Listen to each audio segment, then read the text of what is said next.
Azərbaycan Respublikasının Prezidenti İlham Əliyev yanvarın 5-də yerli televiziya kanallarına verdiyi müsahibədə ölkənin daxili və xarici siyasətində aktual mövzulara geniş toxunub. Dövlət başçısı həm ötən dövrdə görülmüş işləri qiymətləndirib, həm də qarşıda duran strateji hədəfləri və prioritetləri diqqətə çatdırıb. Eyni zamanda Azərbaycan cəmiyyətini və beynəlxalq ictimaiyyəti maraqlandıran bir sıra mühüm məsələlərə prinsipial və aydın münasibət bildirib. Bu çıxış ölkənin gələcək inkişaf istiqamətləri və prioritetləri baxımından vacib mesajlarla yadda qalıb. Bu barədə öz fikirlərini Azərbaycan Mətbuat Şurasının İdarə Heyətinin üzvü, media eksperti Müşfiq Ələsgərli İKSahil TV-yə açıqlamasında bildirdi. Müşahidə edirik ki, Prezident İlham Əliyev son 4 ilin hər birində yanvar ayında yerli televiziya kanalları üçün geniş müsahibə keçirir. Auditoriyanı maraqlandıran ən mühüm suallara bu görüşlər fonunda aydınlıq gətirir. 2022-ci ildə əsası qoyulmuş bu prinsip 2026-cı ildə də davam etdirildi. Yəni yanvarın 5-də cənab prezident yerli TV kanallara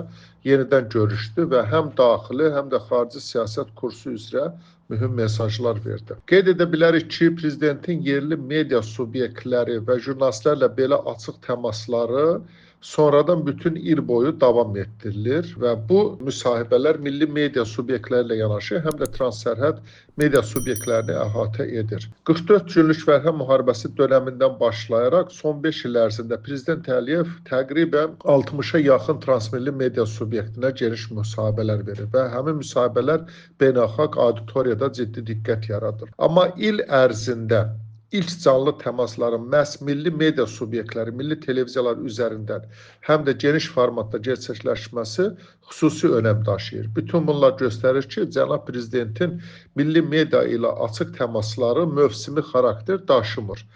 Ötücü, keçici abirlərlə bağlı deyil. Münasibətlər davamlıdır, açıqdır, səmimi və interaktivdir.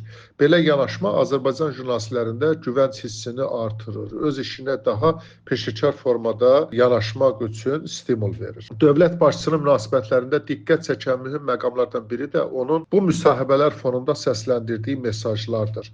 Bu mesajlar həm yerli, həm də xarici auditoriyaya ünvanlanır. Xüsusi olaraq Azərbaycanın xarici siyasət kursu, təhlükəsizlik məsələləri, Ermənistanla münasibətlər, regional və qlobal proseslərdə iştirakçılıq istiqamətində açıqlamalar çox ciddi, belə deyək ki, maraq doğurmuş olur. Bu ildə prezident bu ənənəni qorudu və beynəlxalq auditoriyanı, həm də milli auditoriyanı maraqlandıran çox ciddi mesajlar verdi.